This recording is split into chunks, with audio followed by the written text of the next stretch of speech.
আপনার নাম কি? ফারজানা ইসলাম মাহি। আপনার নাম কি? তাসফিদ আক্তার। আপনার নাম? নাফিস আক্তার। আচ্ছা, আমরা একটা ধাঁধার খেলা খেলবো, আপনারা কি খেলতে ইচ্ছুক? হ্যাঁ খেলবেন? হ্যাঁ Sure? জি। ঠিক আছে, তাহলে আমরা শুরু করি।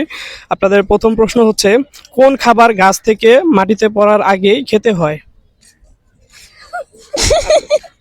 আপনি বলেন। কোন খাবার? আবার কোন খাবার গাছ থেকে মাটিতে পড়ার আগেই খেতে হয়? এমন কোন খাবার আছে যেটা গাছ থেকে মাটিতে পড়ার আগেই খেতে হয়? আপনি পারবেন? না। পেঁপে। আপনি কি বললেন? পেঁপে। না, পেঁপে হয় নাই, অন্য কিছু। কলা। না।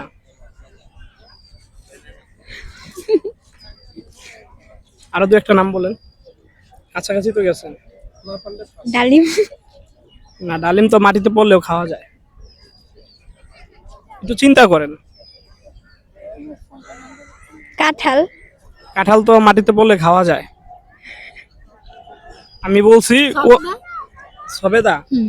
না, সবেদা মাটিতে পড়লে খাওয়া যায়, পুরাই খায় না। হ্যাঁ হ্যাঁ। তো এমন কোন ফল আছে যেটা মনে করেন যে আপনার মাটিতে পড়ার আগে খেতে হয়? এমন আচ্ছা, কোন এটা জিনিস? পারবা নেক্সট। আচ্ছা, পারবেন না, নেক্সট।